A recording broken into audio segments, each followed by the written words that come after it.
आणि राजेंद्र हगवणे आणि आमचा कसलाही संबंध नाही.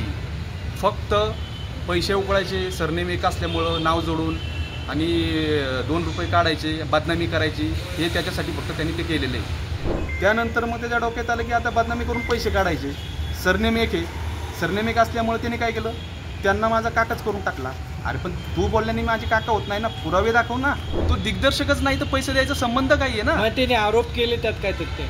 आरोपमध्ये काहीच तथ्य नाही. स्वतः एक्सेप्ट केलं ना त्यांनी. संतोष हागवणेकडे मला कुठलेही पैसे येणे नाही बाकी नाही, हे स्वतः त्यांनी एक्सेप्ट केलेलं आहे. ही ऑर्डर आहे. परत तो म्हणतोय की बाबा यांनी मला धमक्या दिल्या, बंदूक दाखवली, हे दाखवलं. अरे बंदूक दाखवू का मी? पहिली गोष्ट म्हणजे माझ्याकडे बंदूकच नाही तर मी दाखवू का?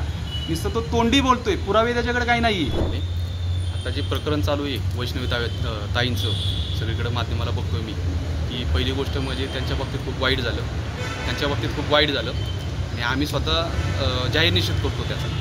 आणि जे अविनाश खोचरे पाटीलनी जे माझं आणि त्यांचं कनेक्शन जोडलं आहे, की ते माझे काका आहेत राजेंद्र हगवणे, मी त्यांचा पुतण्या आहे, ते पहिली गोष्ट म्हणजे पूर्ण खोटं आहे. ती माझी वंशावळ.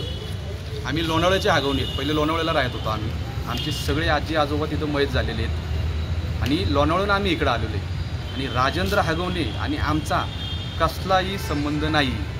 फक्त पैसे उकळायचे, सरनेम एक असल्यामुळं नाव जोडून आणि 2 रुपये काढायचे, बदनामी करायची, हे त्याच्यासाठी फक्त त्यांनी ते केलेलं आहे. दुसरी गोष्ट म्हणजे अविनाश खोचरे पाटील हा स्वतःला दिग्दर्शक समजतो, तो दिग्दर्शक नाही.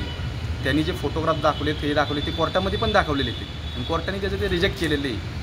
पहिली त्यांनी महामंडळात आमच्या विरुद्ध केस टाकली होती. महामंडळामध्ये गेलो, 1 महिना केस चालू होती, लवाद लागला होता प्रॉपर. त्या लवादेमध्ये त्याला पुरावे माहिती आहे त्याचे, की बाबा काय फसवलं, काय केलं वगैरे, कसे तुझे पैसे बुडवले. तर त्याच्यामध्ये तो कुठलेच पुरावे तिथे दाखल करू शकला नाही. त्यांनी पुरावे ते स्टीलचे फोटोग्राफ म्हणजे सेटवर तो ॲक्ट प्लॅनेट, कारण ॲक्ट प्लॅनेट आणि अविनाश खोचरे पाटील त्या पोस्टरवर नाव दिसते. आमचं ॲक्ट प्लॅनेट बरोबर बोलणं झालं होतं. अविनाश खोचरे पाटीलला आम्ही ओळखतसुद्धा नव्हतो. ते नाव ॲक्ट प्लॅनेट मी लावलं होतं त्याचं. आणि त्यानंतर आमचा आणि त्याचा कसलाच लेखी ॲग्रीमेंट करार आत्तापर्यंत झालेला नाही. त्या लवादीमध्ये शेवट मग पंचांनी निर्णय दिला की बाबा तो जे बोलत होता की मला यांच्याकडनं पैसे आहेत, तर त्यांनी स्वतःच तिथे ॲक्सेप्ट केलेले आहे या ऑर्डरमध्ये, की संतोष हागवणेकडनं मला दिग्दर्शकाचे कसलेही पेमेंट येणे बाकी नाही, हे ते स्वतः त्यांनी ॲक्सेप्ट केलेले आहे. हे इथे लिहिलेले आहे सगळं. त्यानंतर लवादीमध्ये हाही मुद्दा क्लिअर केला की अविनाश खोचरे पाटीलकड कसलाच करार नाही. हा स्वतः तो तिथं त्यांनी मांडलेला आहे. करार त्याच्याकडे नव्हता, त्यामुळे ही केस तिथनं बंद केली आणि त्याचं ते रिजेक्ट केलं. आणि त्याच्यावर त्याची ते इथं सही पण अविनाश खोचरे पाटीलची, ही जिथला तो सदस्य आहे महामंडळाचा, तिथला मी सदस्य आहे, ही तिथली ऑर्डर आहे. ही ऑर्डर 1 वर्ष झालं गप्प बसला तो. मग ज्यावेळेस मी 1 वर्षानंतर फिल्म रिलीजला टाकली, त्यानंतर त्यांनी कोर्टात दावा दाखल केला 15-20 दिवस अगोदर. 1 वर्ष त्यांनी याला अपील पण नाही केली.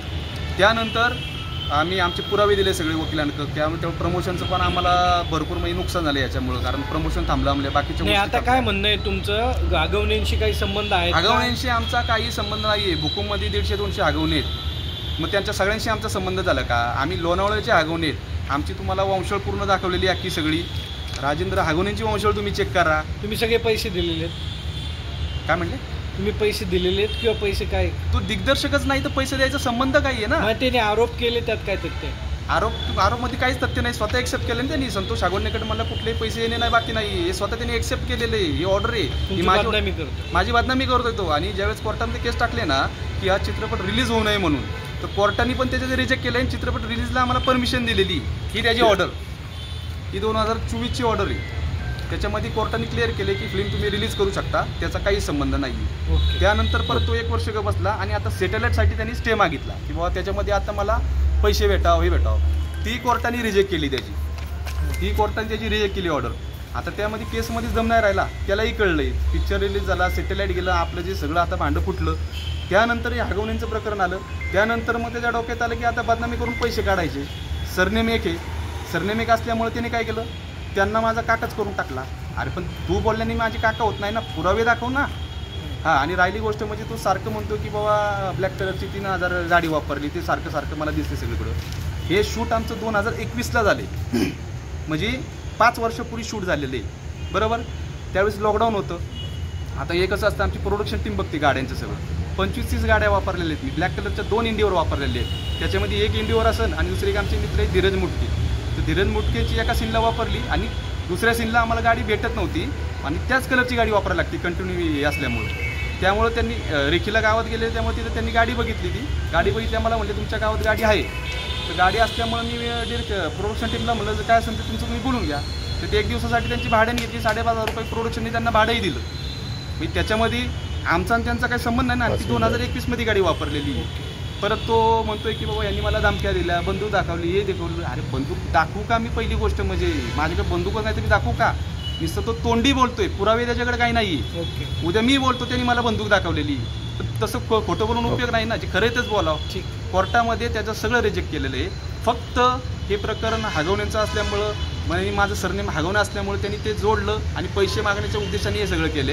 आणि त्याच्या विरुद्ध मी पौड पोलीस स्टेशनला पण कंप्लेंट केली. त्यांनी जे बोगस दाखवले ना, तर त्याच्या विरुद्ध मी ती 1 वर्षापूर्वी केली की त्याला बोलून चौकशी करा आणि त्यांनी जे दाखवले त्याच्याकडे ओरिजिनल मागा.